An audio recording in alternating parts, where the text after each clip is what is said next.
कुछ महीनों में हम पेंशन बढ़ाने की खबरें सुनते हैं। कभी कोई बयान आता है कि सरकार विचार कर रही है, कभी कोई आश्वासन मिलता है कि जल्द ही फैसला होगा। लेकिन सालों से एक सवाल जस का तस है, अगर विचार हो रहा है तो फैसला क्यों नहीं हो रहा। आज हम इसी पहेली की तह तक जाएंगे। और ये कोई भावनात्मक बहस नहीं होगी।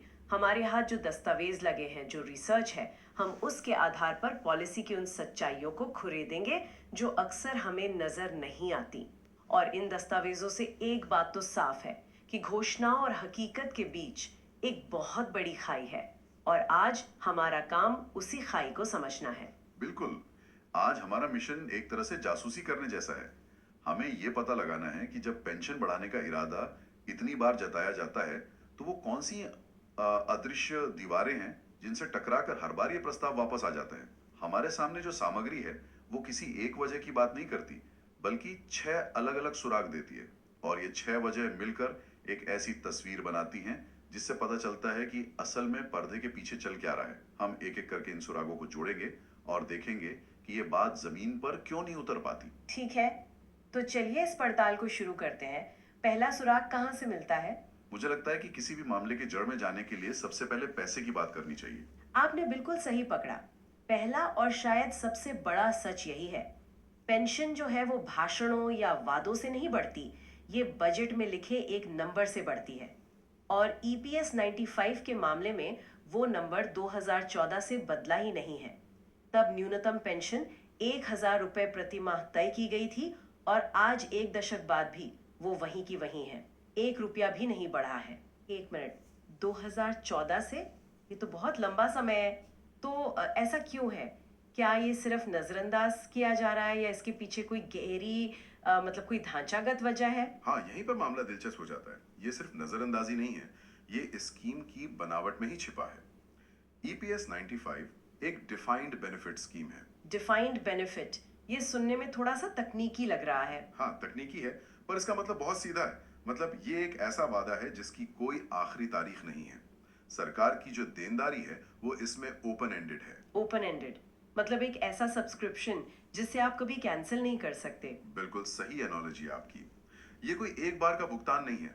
सरकार को हर पेंशन भोगी को उनके जीवन के अंत तक हर महीने भुगतान करना है।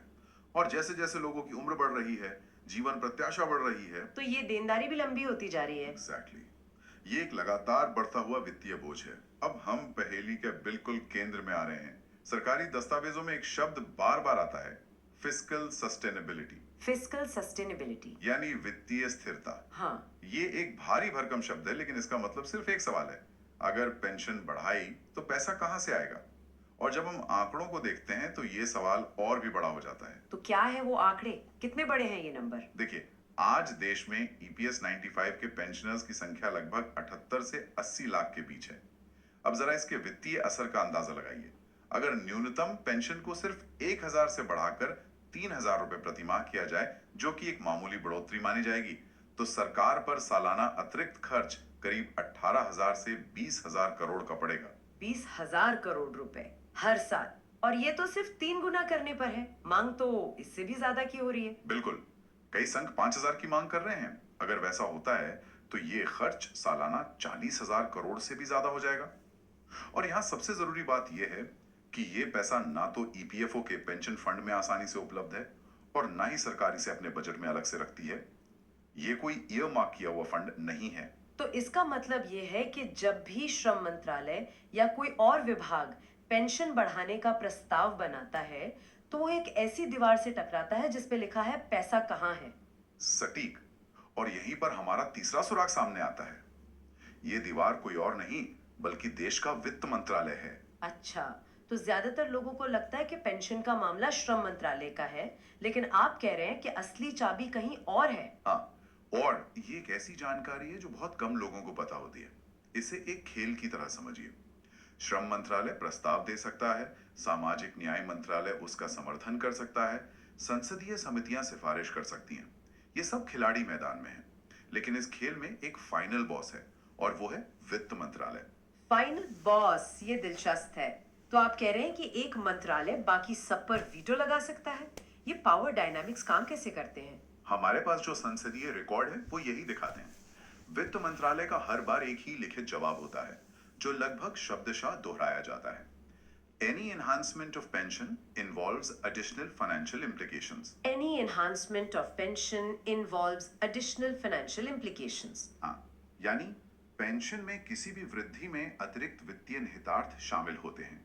ये एक बहुत ही विनम्र अधिकारी तरीका है नहीं कहने का। ये एक अकेली लाइन हर प्रस्ताव को रोक देती है। ये सरकार का एक तरह से आधिकारिक जवाब बन गया है जो हर बार कॉपी पेस्ट कर दिया जाता है। तो ये एक तरह का ब्यूरोक्रेटिक फुल स्टॉप है, बात आगे बढ़ेगी ही नहीं। लेकिन क्या ये सिर्फ पैसे की कमी का मामला है या सरकार की सोच में ही कोई बड़ा बदलाव आ रहा है?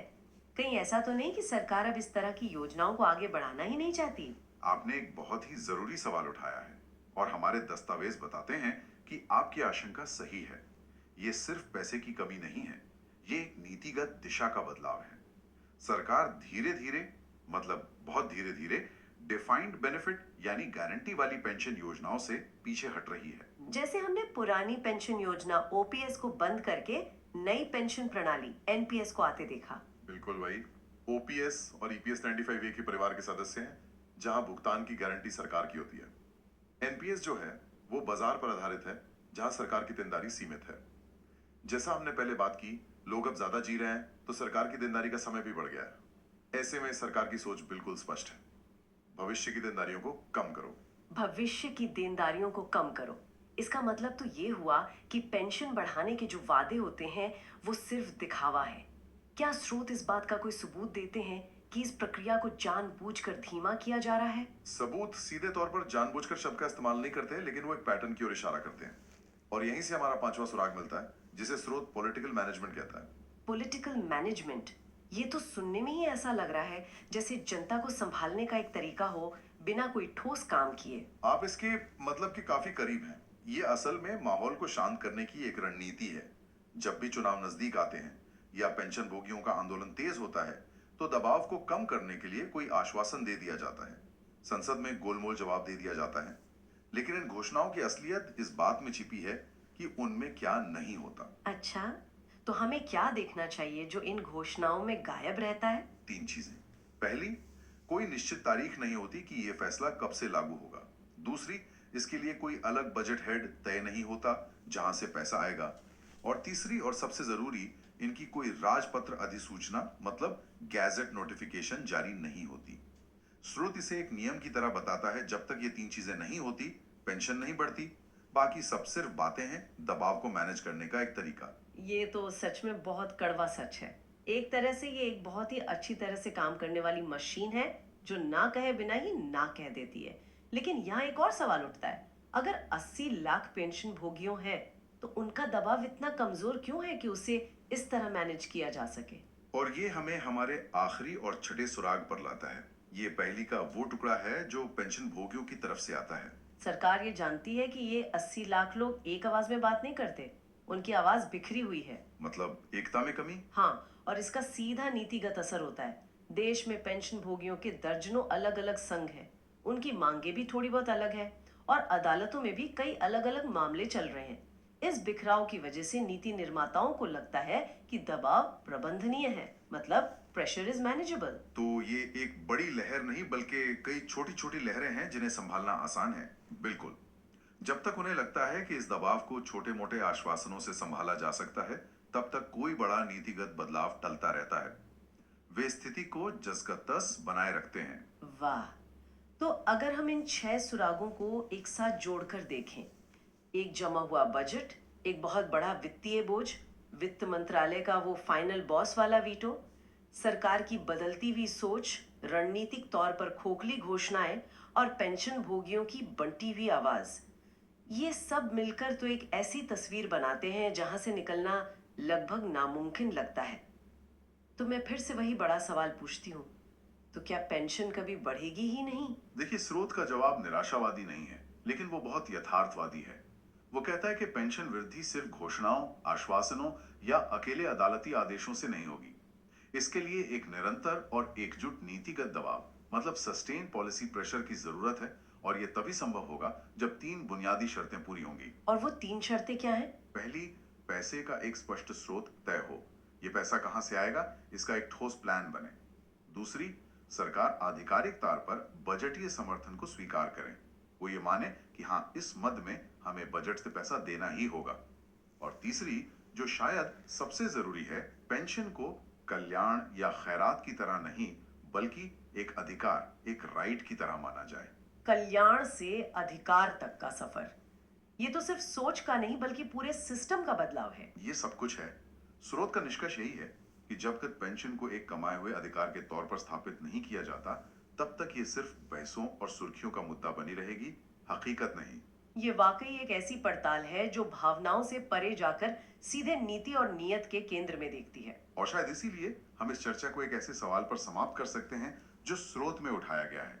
एक ऐसा सवाल जो सिर्फ नीतिगत नहीं बल्कि नैतिक भी है। क्या है वो सवाल? सवाल बहुत सीधा है। क्या देश के विकास में अपना पूरा जीवन देने वाले कर्मचारी अपने बुढ़ापे में सिर्फ 1,000 रुपए प्रति माह के हकदार हैं?